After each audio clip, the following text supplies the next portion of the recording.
Welcome to the breakfast meeting here on NBS television. It is a very blue day, as of course you listened and heard for yourself.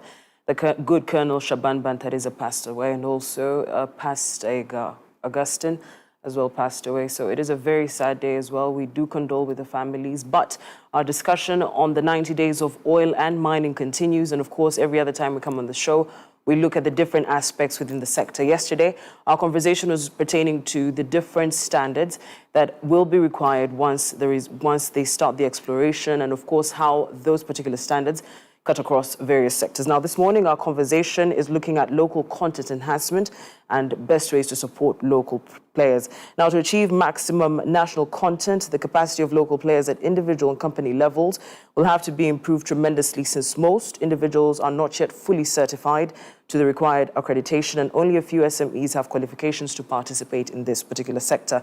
Now, there are quite a number of initiatives to support local players from government, development partners, and private sector organizations. So this morning, we want to look at how look at this and look at how far we've gone. Joining me this morning is Mr. Tony Otoa, the Executive Director, Stanbic Business Incubator, and also Mr. Brian Kabalega, the Head National Content, Directorate of Petroleum at the Ministry of Energy and Mineral Development. Hello, Mr. Kabalega. How are you today? Hi, I'm well, thank you. Is it your first time here? You seem a bit nervous. Sure, yeah. It's my first time here, but I'm glad to be here to talk about local content and specifically support to local enterprises. All right, it's a pleasure to have you. Thank you so much for coming. Highly welcome. Hello, Mr. Otoa. Hey, how are you? Fine, thank you. Hey, have you been here before? I've been here several times. I've been here and also in your past place. So in our past places. So you're like a journalist. I was a journalist, and I think I am a journalist still. Still, yeah. It doesn't. You don't have the timidness that Brian has. You seem really confident. We have been through a tutorial really, with Brian, so I think by the end of this all, he will also be a journalist, hopefully. Hopefully. All right, I'll start with you, Brian. As the line ministry, is there a policy framework in place to support local players to fully participate in the oil and gas sector, and of course, what are its objectives? Thank you so much. You're welcome. The sector has been and indeed is being governed in terms of policy direction by the National Oil and Gas Policy. This is a policy that was developed in 2008, shortly after the country discovered commercial oil and gas deposits in 2006. The policy has 10 objectives, and in it there are 2 that speak to local participation. Thereafter, in 2013, the government developed 2 new laws, the Petroleum Exploration, the Development and Production Act of 2013, as well as the Midstream Act. And within the laws, there are provisions that provide for local participation. And government further went ahead and established or developed 2 regulations specifically for local content, the upstream and midstream regulations. So these regulations give an in-depth, detailed description as to how international oil companies and even local players should conduct themselves when carrying out business in order to maximize local participation. That was in 2016. Now, 2 years later, in 2018, the government developed the local content policy for the oil and gas sector. Now, the policy is also only geared towards local content. The earlier policy, the National Oil and Gas Policy, focuses, it's much broader. It looks at health, safety and environment, drilling, production, and all these things. But because government is very keen on local participation, we decided to go ahead and pull out local content and develop a specific policy for it. So to give us, so to speak, a given direction, where we should go, what we should do. So we've set targets, we have a goal for it, we've set strategies and attendant actions to ensure that we achieve our goal. This policy has 5 objectives. Number 1 is to build the capacity of Ugandans. 2 is to promote employment. 3 is to increase the competitiveness of Ugandan farms. 4 is to promote research and development as well as technology transfer. And finally, number 5 is to increase the usage of locally available goods and services within the country. So in brief or in summary, that is the policy framework that is existent, and those are the objectives that we have set up to achieve in order to increase our current participation from the 28% to 80% by 2040. All right. Mr. Otoa, you are the executive director of the Stanbic Incubator, but many people, the Stanbic Business Incubator, but quite a number of people aren't certain what it is. So kindly help us define it and, of course, what it seeks to address in terms of national readiness and participation in the oil and gas sector. Okay, so the Stanbic Business Incubator is an entity that was set up in 2018. So we've been in operations for 2 years and a half so far. And when it was set up, the first thing that we were trying to take care of or deal with was the support to your typical SME. We all know we have so many SMEs in this country. Uganda is a very entrepreneurial country. When you think about how many businesses are set up every day, there are so many businesses. But when you go back this time next year to look at the same businesses and see if they are still in operation, many of them are extinct. So we decided to set up the Stanbic Business Incubator to support this local content journey, this local content story in the country. It's our contribution as a bank, as an entity or the Stanbic Holdings, to support this whole growth of SMEs and create that ability to be sustainable, to employ more people, to do business better. Our initial focus was on the oil and gas sector. And that's why I think this comes in as a very topical thing for this topic right now. And we were focusing on sectors that were ring-fenced for Ugandan businesses.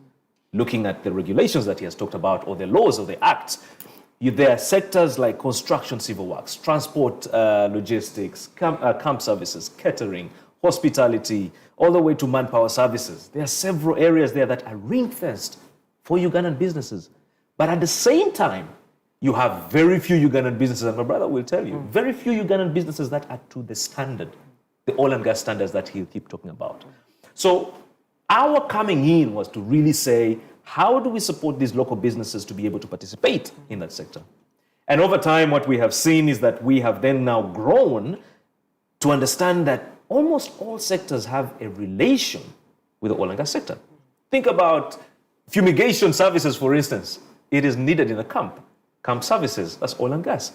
Think about your Mama Mere somewhere who is selling nice food in her nice stall, There are truck drivers who are going to be transporting oil and gas goods and services. They have to stop and eat. She's connected to the oil and gas services. So we then decided to go and approach all other sectors in the market, all the way into agriculture, for instance. I will tell you that many times whenever we're speaking about oil and gas, we tend to skip agriculture, food, eating. I mean, you're talking about 15,000 or 13,000 to 15,000 directly employed workers in the oil and gas area. These are people who need to eat quality food, not just your ordinary food, quality food. So the Stanbic Business Incubator came into play to really take care of this whole story, to say, how do we create or contribute positively towards this whole SME growth, oil and gas story? How do we support these businesses beyond just the one-off certificates of half a day, to take them through a robust training of close to 3 months? And after the 3 months, we then take you on a coaching and mentorship phase. Now, what we have also realized, again, based off COVID, is most businesses today would love to have more of the coaching and mentorship as part of their business growth story in terms of sustainability. Walking in or having our experts go and sit in these businesses, work with them, look at their systems, and advise them on how best to grow and become sustainable. That is the story we're trying to create. So the Stanbic Business Incubator, in our opinion, is a very great contributor towards this whole local content story, the whole oil and gas story, but more so the story of SMEs in this country, the drivers of growth, the employers of the most people, but most so, huge contributors to the GDP in our economy. Yeah. All right, thank you so much, Tony. All right, Brian, we're looking at some of the initiatives the ministry is undertaking so as to achieve the objectives that you pointed out of this particular policy. Yeah. So thank you so much once again. Like I mentioned, we have 5 objectives, and I want to speak about them and then give the various interventions. Yeah. So, for example, objective number 1, building capacity of Ugandans. Way back from the late 1980s up until now, government of Uganda has been training technocrats, and the aim back then was to have a competent workforce that will help in the exploration so that we can discover oil. Now that we have discovered oil, we have also found out that while the people with master's degrees and bachelor's degrees are important in the sector, for the next 3 to 5 years, once the final investment decision is taken, the skills that will be required from the studies that we've undertaken will be mostly those of craftsmen, tradesmen, and technicians. And so our kind of scaling strategy has pivoted a bit to accommodate these kind of skills that the sector would require a lot. Tony has spoken about the direct employment opportunities that are there, about 15,000 jobs, and then indirect maybe 50,000 to 60,000, and induced about 105,000. So to maximize this kind of opportunity, we have been capacity building. And together with our partners, especially GIZ, we have undertaken the process of training, but also going ahead to internationally certify the people that we train. Tony has spoken about standards. In the sector, it is very key that if you're trained, you have a document to prove that you've been trained and that you're able to do a certain job to international standards. So we have been working hard to train, but also internationally certify. The strategy now is to get the accreditation process of vocational and technical institutes localized. So if you have as many vocational and technical institutes internationally accredited to certify at international standards, it becomes much easier. And we've so far had the Uganda Petroleum Institute of Kigumba internationally accredited to city and guild standards, so it's able to train and also internationally certify Ugandans so that they can partake of the opportunities. But also, we have trained, maybe to throw in a few numbers, for example, under our YEEP program, the Youth Employment Project, we have trained over 3,000 individuals in welding from 1G to about 3G and certified them. We have an ongoing project, the Skills for Construction project, and we have trained over 1,500 individuals, and 50% of those are going to graduate to the next level, the next phase, and get internationally certified. There's so many other interventions that we have done to skill people that are within that skills bracket that I just mentioned. But also, when it comes, so that's to build capacity. But also, you know, for skills rather, we have also built capacity for the local entrepreneurs, the Ugandan companies. And this ties in with what Tony is doing with the Stanbic Incubator. So we have done several trainings. For example, in bid management, we have had 2 cohorts, 30 at a time. And the people that we have trained, this one has been one of our best trainings because we've seen fruits that have been instant. From our tracer studies, it was found that over 420 contracts were won as a result of improved bid management training. But okay, not all the contracts are within the oil and gas sector, but it's important to note that the sector is not a standalone. So if you can win contracts in the sector, win elsewhere, it really works for us as an economy, which is what local content is all about. We want to create value and add value to our economy. We don't want the sector to only grow alone. We want it to feed and intertwine with other sectors so that we have forward and backward linkages. So we've also done an HSE training for 60 companies, also 2 cohorts, and we're still undertaking the tracer study to see the impact. But as far as I'm concerned, HSE is one of the biggest things in the oil and gas industry, so it's important for you to be trained and internationally certified to ISO. So that's what we did for these 60 companies as government. And then to speak to objective number 2, employment. Of course, once you capacity build, it follows that the people will be employed. And so objective number 1 feeds into number 2. Once we get that right, we are achieving objective number 2. Then objective number 3, that speaks to increasing competitiveness of Ugandan companies. We've supported, and Tony knows it here, we've worked together with GIZ to support them in the trainings that they're undertaking. But government has also gone ahead to create the Industry Enhancement Center. So this is a center similar to the Stanbic Incubator. We are working with Total E&P now that is going to run it for the next 2 years. It starts next year. And then it will be transferred back to government. So government will run it for the recurrent years. The aim is to improve their competitiveness, to upskill Ugandan companies so that when they bid for jobs, it's easier for them. They know what to do, they have the right certifications and things like that. And then the last one speaks to R&D as well as technology transfer. This is mostly we are doing it through regulations. So we have, for example, if you are a foreigner and you have won a contract and the Ugandan has not won, we encourage you to take under your wings a Ugandan company, teach them, pass on your technology to them, so that if a similar contract comes up, and that Ugandan company bids, they'll be able to take up that contract. Or if you're a foreigner, there's no Ugandan that can do a particular job because the skill set is not available in the country. So the government will give you a work permit to work for maybe 3 years. But within those 3 years, your institution is supposed to employ a Ugandan, and they understudy you. So by the end of the 3 years, we expect that the permit will not be renewed. You'll have transferred your technology and experience and technical know-how to the Ugandan so that we can carry forward the sector in a Ugandan way, with Ugandans mostly participating in it. So there are so many things that we have done. We are in the process of establishing a fund that will help in financing skills and also financing local businesses. But also we have established a local content steering committee. So it's a committee that involves several stakeholders. It sits regularly and then it looks at the gaps, how to bridge those gaps, how to look for where to focus our energy. So it's a committee that's focused for only local content, local participation within the oil and gas sector. But this is only to mention but a few. There's so many things that we have done.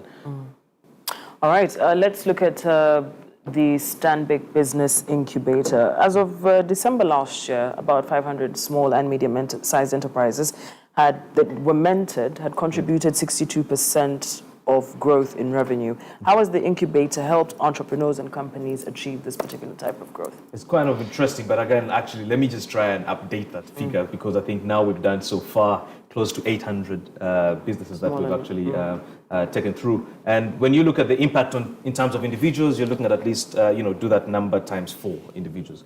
So it's been quite interesting. And again, also our expansion has, been very drastic, just like NBS. I mean, we have come from just our Kampala hub to now have hubs all over the country. We have the hub in Gulu that coordinates the north. We have the hub in Mbale that coordinates the east.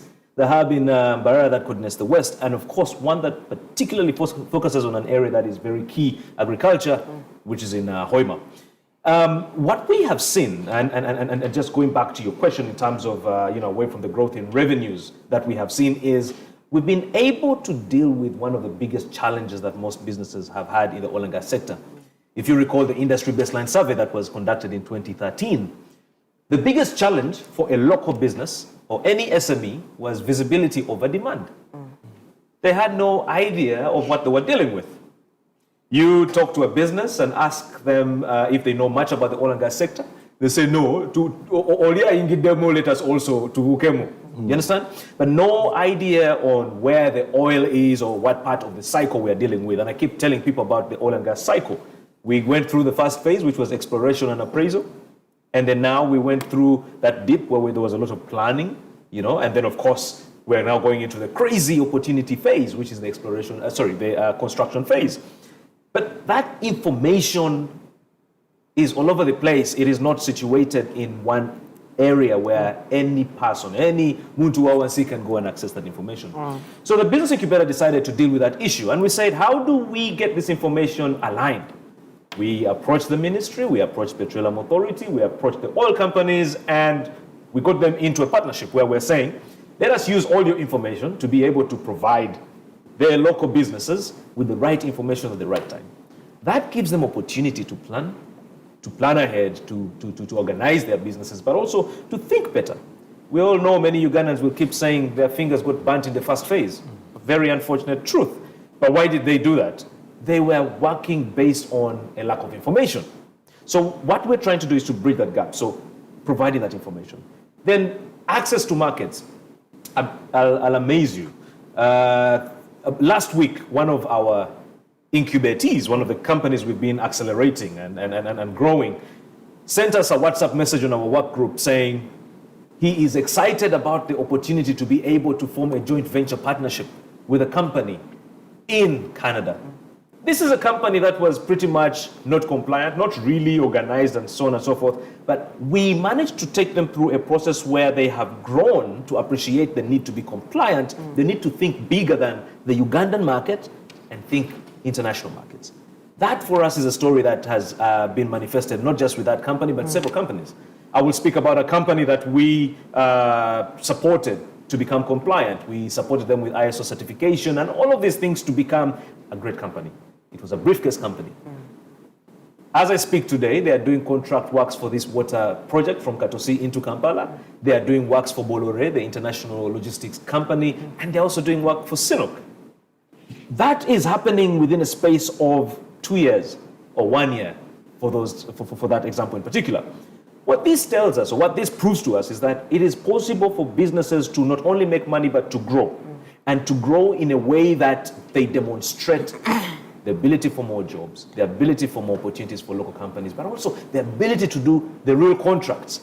My brother, Brian, talked about Ugandan businesses, doing some bit of contracts here and there. But the contracts that we were doing before were the sub contracts. You're doing a contract for a guy who was contracted by another guy who was contracted. We want to create a story where the Ugandan guy is the contractor contracting the American firm to do work for him. That is the local content story we want to hear, because the moment we do that, the value he was talking about, the amount of revenue and opportunity that stays in country is dominant, it's visible, and it's manifested in all ways possible. So that's part of it. But also what's key is the idea of compliance. You see, many businesses in our ecosystem do not understand the importance of compliance. When we talk about the oil and gas contracts, you just talked about HSE, that's part of compliance. Taxation, that's part of compliance. Social security, that's part of compliance. But how many businesses appreciate that? So our role is not to force it on you, but to show you why it's important. And I will amaze you. The more compliant you are, the more revenue you make, the more money you make, the more visible you are, because you can actually put yourself out there and be more visible. Whenever I speak to my friends at Kasita, one common thing that always happens or comes out is, Emali ya fetetambula, our goods are not moving. Why? Many of them did not put into consideration the digital stamps, which are now an area of compliance. So because they cannot have a digital stamp on their goods, they cannot sell their goods because these goods are impounded once they are put on display anywhere. So it's important for us to make these stories or create information that can go to these people in the best way possible for them to appreciate that. And that is what we are doing on a daily. But finally, the issue of finance. We all say, there's no money, Senators, I need to expand my business. That whole notion of there's no money. But I'll tell you something about money, like any capital. It is attracted to where it's going to create value. And where it's going to create value is in a place where it is compliant and can actually do something that's worthwhile. And that is why you're seeing people starting small businesses, growing them meticulously, looking at management systems, financial systems, and all of these. And at the end of the day, you find people with more money and more vision coming in to be partners in that story. Money comes in easily. But the problem with us is that you want to have your own business kage, you want to hold on to it, you don't want to grow it. If I grow it and I over-advertise, the taxman will come. Or that thinking limits our potential for growth. And there is only as much or as far as you can grow as a business. At the Incubator, in this oil and gas story, we're simply saying, beyond making money, beyond creating jobs, how about you be that vision of light for other businesses to look and say, we want to be just like that. That's the story that we want to engage with and be part of. And that's our journey. All right, so away from revenue growth, are there any other milestones that you would say you have achieved? Oh yeah, I think one of the great things for us is moving away from just the money-making entity to really being that social entity. We're going in to look at opportunities that support the disadvantaged, or what we would consider disadvantaged before, women and youth, Our agriculture program and our quota system, where we, by the way, emphasize that there has to be a quota for women and youth. That alone has really shown us that we can or we cannot leave anyone behind. We always have this thing of no one gets left behind. We all go together. If we die, we all die together, but no one gets left behind. And I think that's a very great thing, because what we have seen in our agriculture story is the transformation of the local communities, where you have women, young people who haven't had the opportunity to go to school and get all these, he was talking about the degrees and whatever from the Dundee universities, but they can have a contribution that is meaningful. And that is what we want to do. We are also now partnering with the United Nations agencies. And what we are doing is to promote youth for business. We're saying, how about we give young people the opportunity to run this economy, to show us their abilities in terms of how they can actually demonstrate their potential. Many young people do not have the capacity to walk into a bank and get as much funding as possible. But here we're simply saying, how about we give you seed capital, we train you, and you can walk into a bank, and Stanbic Bank, by the way, is giving, or will be giving these youth the cheapest ever facility at 12%. But that is for us a story where we're saying, no one gets left behind. Let's give everyone a chance to be able to be part of this great growth story in this country, our country, Uganda. All right, thank you so much, Tony. Unfortunately, our time is fast spent, but I'll quickly run over to you, Brian. As you mentioned earlier, policy provides for the local content fund. So how far has government gone in securing this particular fund, and what will it solve? Maybe let me start off with what it aims to solve. Yes, please. So the policy recommends creation of a fund. And the purpose of this fund is to, number one, give access to affordable financing to local enterprises. Tony has been speaking about how it's very difficult for local enterprises to walk into a bank and get funding, especially if you're an SME. So what we are targeting, or what we are looking out to do, is to have a place where one can walk in and access affordable financing for the purposes of oil and gas contracting. That's one. But also the funds that will come out of the fund shall be used to, for example, upgrade vocational training institutes so that they're up to a certain standard, so that we get the right people being churned out for the sector. And where have we gone thus far? Like any other fund, it goes through several government processes. What we have so far done is we have developed guiding principles for how the fund shall be run. Now, all stakeholders from various entities have been involved in developing these principles. The principles are now with the Ministry of Justice and Constitutional Affairs to advise, and thereafter the process shall continue. The ultimate aim is to have a bill tabled before Parliament so that it can, once an act of Parliament is approved or passed, then the act will create the fund with the various guidelines, how it should work. All right. So that's how far we are. Okay, well, I really did enjoy our conversation, but unfortunately, our time is fast spent. There are a couple of more questions that I wanted us to go through. But of course, this particular discussion of oil and mining continues for 90 days all the way until the 26th. So hopefully, you will return and further elaborate on this topic. But before I let you go, it's only custom that you leave the viewers with what you want them to take home from the conversation we had this morning. I'll start with you, Tony, and wind up with Brian. I think what's really key, and I think a message I need to keep pushing for is, it's important for us to prepare. The opportunities that are going to come in are going to be crazy. But for as long as we keep doing things the same way and we're not prepared, we won't make we won't make much out of this opportunity. They always say, opportunity only befits the prepared. As long as you're not prepared, however much opportunity we talk about comes into play and you're not prepared, shauri yako. So I think preparation is key. And again, at the Business Incubator, we have taken our program countrywide. We have taken our program to almost all districts. We just got off a national tour last week. Same message we're preaching: preparation, preparation, preparation. Thank you so much, Tony. Brian. My message will not differ from Tony's. I like to encourage all Ugandans, especially businesses, to prepare themselves. Get yourselves ready. There's so much information out there. Read it, listen in.